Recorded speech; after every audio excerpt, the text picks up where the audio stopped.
look at the affidavit of one 𝗔𝗕𝗢𝗪.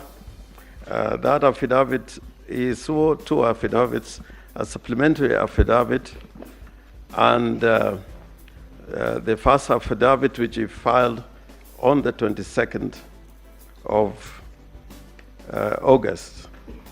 And my lords, in that affidavit, he makes the case, and Mr. Otumba has got a doctorate degree in applied statistics from Azimio University, and indeed he did assist this court in the previous petition in 2017. And he talks to the difficulties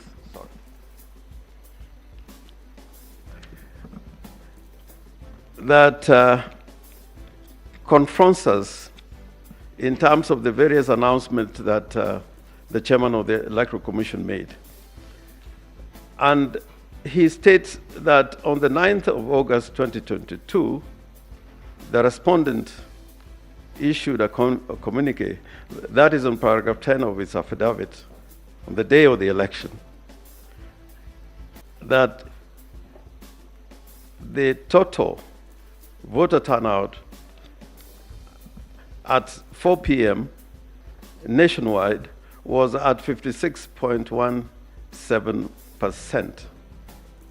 And that statement update is annexed to the affidavit sworn by the second petitioner, Madam Martha Karua.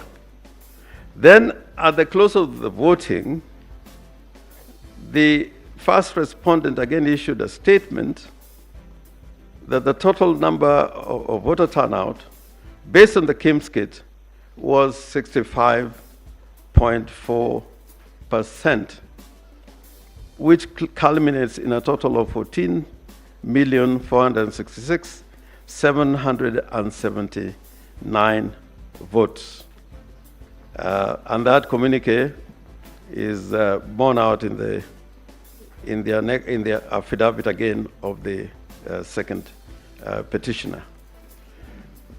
In an affidavit that is sworn on behalf of the petitioners, first and second petitioners, Mr. Nyangasi Oduo, in his affidavit, he talks to the Form 34C, and I referred to this earlier, where the total number of vote cast is 14,213,000. Now, the same Mr. Edgar Otumba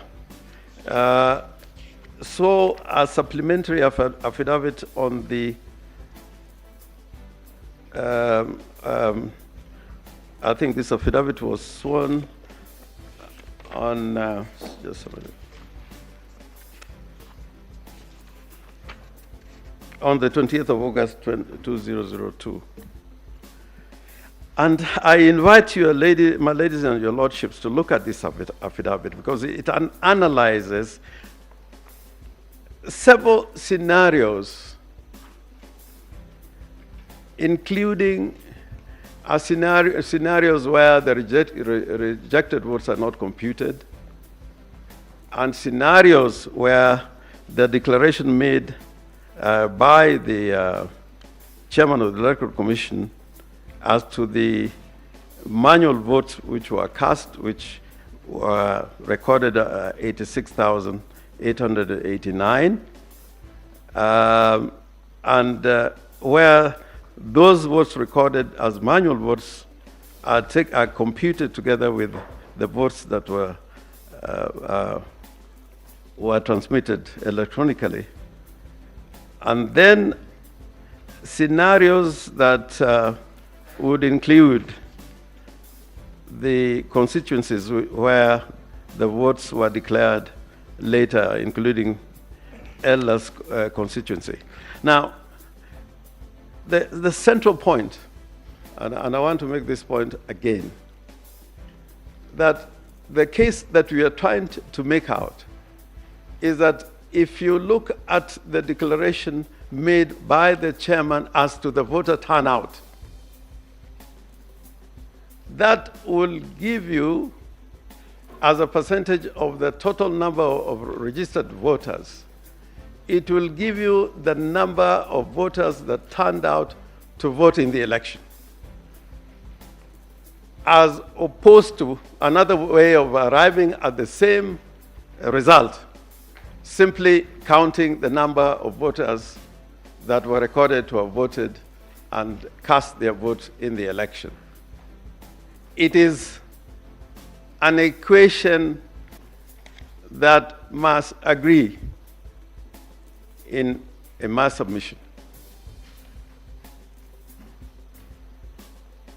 If the total number of voters that take part in the election do not agree with the votes that are counted as cast in accordance with Article 138(4), if they don't agree, then it means that the results of that election are not accurate, they're not transparent, and they're not accountable.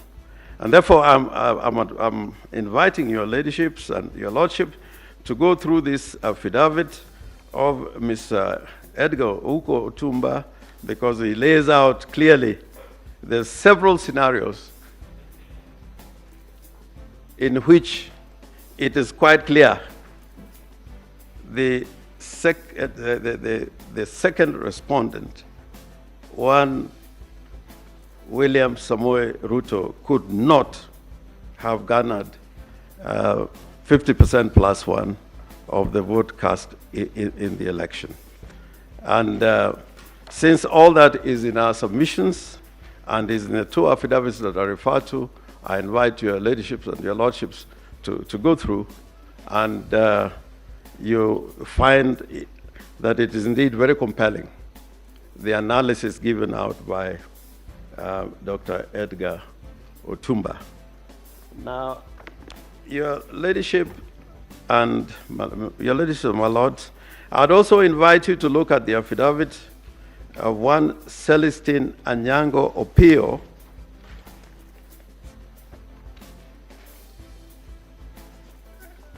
and in that affidavit, which enumerates several constituencies, including Chepalungu and many others, where in terms of the results as transmitted to the public portal, there was a systematic deduction of the votes cast for the first petitioner, and the same number of votes that were deducted from the petitioner were added to the votes of the second respondent. And the unique thing about this scheme is that the number of votes cast, the total number of votes cast, remained the same. The difference only was to the extent that the same number of votes that was deducted from the petitioner were given to the second respondent. And I leave that to your lordships to look through when you retire, because the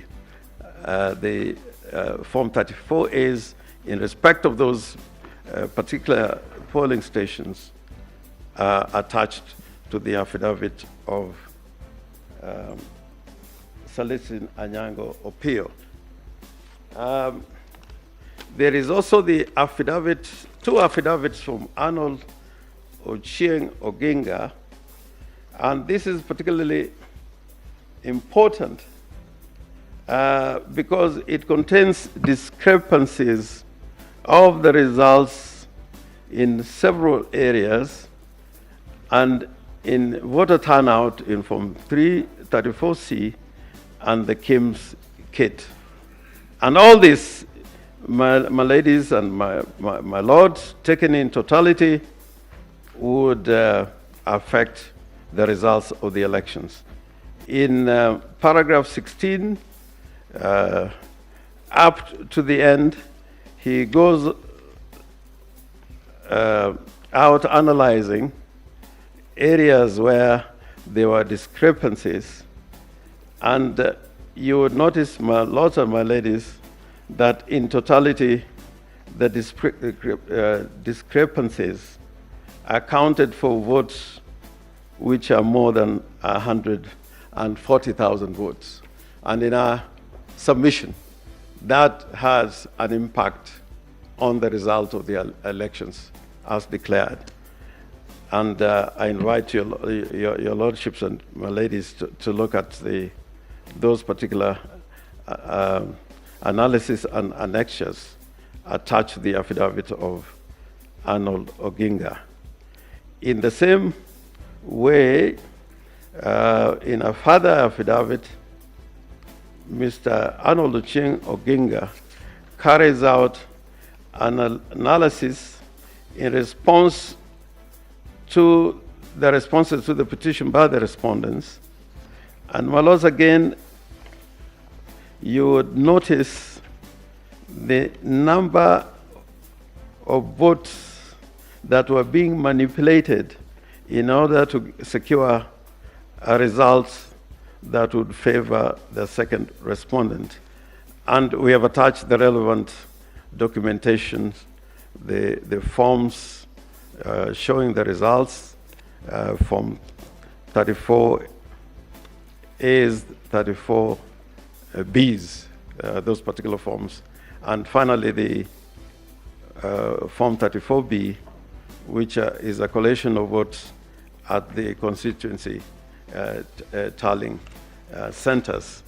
Now, my lords, I would conclude by saying that unlike many elections, this particular election, there was deceit, there was manipulation, and all this was premeditated and made possible by the attack, if I may put it that way, on the IT structure and system of the Electoral Commission. The way that the Commission was able to deal with the forms when uploaded and downloaded, staged, transmitted, deleted, all this in totality, if you look at the case we put before you, my lords and my ladies, set out in the affidavits that I referred to, shows an election that was rigged in favor of the second respondent. And on that basis, my lords, we urge that you nullify the elections on the basis of the fact that the second respondent did not attain more than 50% plus one of the votes cast in the election. I thank you. I now invite Ms. Julie Soweto to deal with the second limb of our submissions.